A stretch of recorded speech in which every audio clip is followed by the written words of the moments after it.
Masih ingat kisah pilu yang menimpa Hafif Tramubia? Iya, pria Malang itu diduga mendapatkan tindakan kekerasan dari oknum penegak hukum kala dirinya diamankan lantaran terseret dalam kasus dugaan pencurian mobil. Yang mirisnya, ia sampai harus kehilangan salah satu kakinya.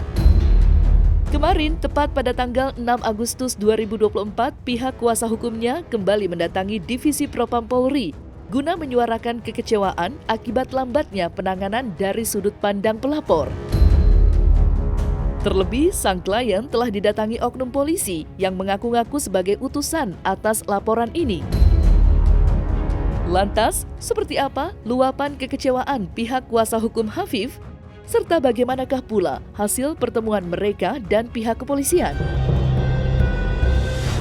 Kembali ke Divisi Propam Polri, kaitannya dengan laporan kami di tanggal 26 Juli 2024 terkait pengaduan kami di Yanduan ya. Namun ada mengejutkan kami pada saat di hari yang kemarin, hari Senin kemarin kami mendatangi Divisi Propam. Informasi yang kami dapat dari Yanduan adalah proses daripada pengaduan kami itu sudah berada di mejanya Paminal. Nah, namun yang kami terkejut saat dalam proses perkara tersebut ataupun pengaduan kami itu berada di Paminal, tiba-tiba di sore harinya kemarin, persis di kemarin, karena siang saya datang ke Divisi Propam Paminal, sore harinya saya mendapat telepon dari keluarganya klien kami bahwa ada orang yang mengaku Paminal. Nah, yang menjadi pertanyaan kami saat dalam proses yang ada di Divisi Propam itu adalah prosesnya masih di meja pimpinan. Tetapi kok tiba-tiba ada di Jambi itu kok ada orang mengaku Paminal memeriksa.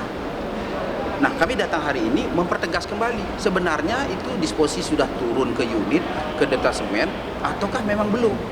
Nah, yang kami dapatkan tadi informasinya belum turun dari disposisi, baik itu ke detasemen A, B, ataupun C, atau ke unit, belum ada. Tetapi yang mengejutkan kami di sana ada sudah pemeriksaan.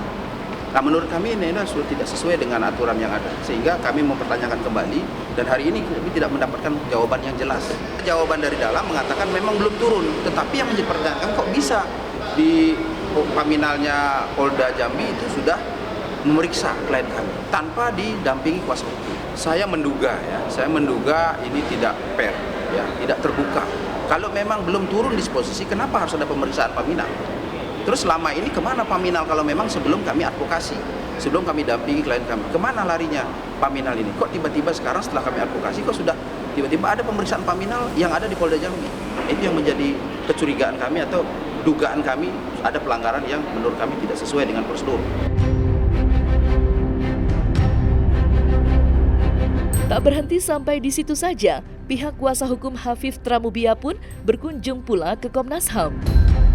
Langkah itu diambil oleh Imade Subagio guna mempertanyakan sudah sampai mana laporan yang ia buat pada tanggal 25 Juli 2024 lalu.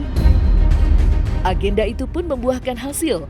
Pasalnya, pihak Komnas HAM sudah mengambil langkah cepat dan nyata guna menindaklanjuti dugaan kekerasan yang diterima oleh Hafif Tramubia. Lantas, seperti apa penjelasan Imade Subagio terkait langkah terbaru Komnas HAM?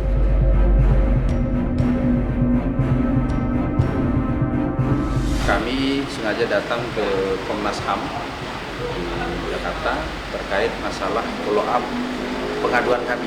Ya. Pengaduan kami ke Komnas HAM itu pada saat kami melaporkan dugaan pelanggaran HAM yang dilakukan oknum penegak hukum yang ada di Direskrimum Polda Jambi. Ya. Di dalam laporan kami itu di tanggal 25 bulan 7 2024. Nah, hari ini kami sengaja memang datang memfollow up sampai sejauh mana proses yang sudah dilakukan oleh pihak Komnas HAM. Ya. Berdasarkan informasi yang kami dapatkan tadi di belakang, saat ini sudah diproses.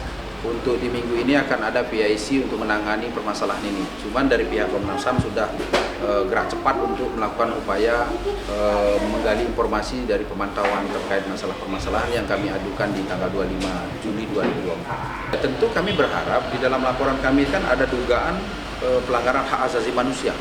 Ya. Kuat dugaan kami di dalam hal penegakan hukum yang dilakukan oleh para penyidik. Ya, diduga dilakukan oleh oknum penyidik dalam hal penangkapan tersebut tidak sesuai dengan prosedur. Ya, penangkapan yang dilakukan di sebuah hotel, namun dibawa berkeliling terlebih dahulu untuk tidak langsung diproses ke Polda Jambi, namun dibawa ke suatu tempat di mana di situ kurang lebih tempatnya adalah sebagai tempat lapangan KONI. Nah, lapangan KONI inilah sebagai tempat dia mengeksekusi klien kami, diperintahkan untuk keluar dari mobil sehingga dilakukan lebih dari 10 peluru diduga digunakan. Karena kami langsung dapat informasi dari yang bersangkutan. Nah, ini yang menurut kami pelanggaran-pelanggaran yang tidak sesuai dengan prosedur atau melebihi kewenangan yang diberikan oleh undang-undang. Miris memang apa yang dirasakan oleh Hafif Tramubia. Mengingat akibat dugaan tindak kekerasan yang dilakukan oleh oknum tak bertanggung jawab, pemuda berusia 22 tahun itu harus mengucapkan selamat tinggal untuk selama-lamanya kepada salah satu kakinya. Dan yang mirisnya lagi, alih-alih meminta maaf, oknum terduga pelaku justru mendatanginya di rumah sakit. Lantas, benarkah sang terduga pelaku tersebut telah memberikan ancaman kepada Hafif? Oknum penyidik tersebut datang ke rumah sakit mengatakan kepada klien kami, jika masih menggunakan kuasa hukum dari Jakarta, maka biaya pengobatan itu akan stop di rumah sakit. Nah, ini tidak masuk akal. Ya. Kenapa? Karena orang yang luka akibat tembakan itu semestinya menjadi tanggung jawab orang yang membuat terluka tersebut. Ya, harusnya diobati. Justru malah datang ke klien kami mengatakan untuk menghentikan biaya pengobatan. Ini nggak masuk akal. Saya kira ini salah satu bentuk mengintervensi dan sempat datang juga ke klien kami untuk mengatakan maunya apa, mintanya apa. Ini salah satu tindakan yang menurut saya sudah mengintervensi terhadap hak-hak hukum yang dimiliki oleh klien kami. Memang betul dia adalah salah satu pelaku ya, yang diduga melakukan tindak pidana yang menurut kami juga melanggar hukum. Tapi dalam hal penegakan hukum tentunya jangan sampai penyidik melakukan tindakan hukum yang justru melanggar hukum. Kalau seandainya ada pihak kepolisian ya, terutama pimpinan pihak kepolisian, kalau dia mengatakan bahwa ini oknum, ya, saya katakan kalau ada pimpinan kepolisian mengatakan polisi yang diduga tersangka itu, dia katakan oknum, namanya ini salah. Inilah orang-orang yang menciptakan oknum-oknum terus nanti berikutnya. Kalau keberadaan polisi itu berada di suatu tempat berdasarkan surat perintah, ya, berdasarkan surat tugas, maka dia membawa nama baik polisian. Jadi jangan dikatakan oknum lagi, karena dia melakukan penangkapan itu ada surat perintahnya, ada lambang kepolisiannya. Jadi sikap dan tindak tanduk serta ucapannya adalah mewakili kepolisian. Mau salah mau benar, kepolisian harus tanggung jawab. Makanya saya setujunya pimpinan kepolisian itu ketika melihat kejadian seperti ini, ya, tangkap pelakunya, adili. Kira-kira terbukti dia melakukan kejahatan, pecat. Nah, kenapa saya bilang kalau ada pimpinan kepolisian mengatakan ini oknum-oknum lagi, inilah pimpinan kepolisian yang ibaratnya yang menciptakan oknum-oknum yang berbuat jahat, berbuat salah. Harusnya gimana? Harusnya ketika anggota itu dikasih surat tugas, dikasih surat perintah, umumkan dong. Kalian di sini dapat surat tugas, surat perintah untuk melakukan hal seperti ini. Tolong jaga nama baik, ya, jaga harkat dan martabat kepolisian. Agar apa? Agar orang di lapangan ini jangan kayak koboi.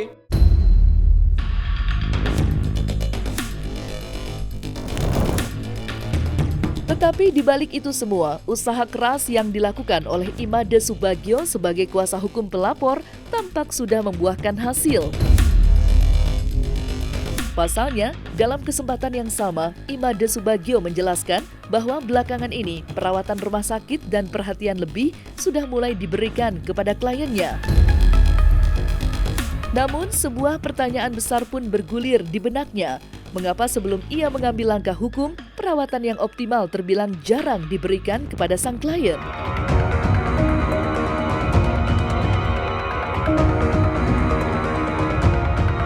Ya, kami melihat dari sisi klien kami merasakan sangat trauma atas tindakan kesewenang-wenangan yang dilakukan oleh oknum penyidik, yang diduga dilakukan oleh oknum penyidik yang ada di Reskrimum Polda Jambi.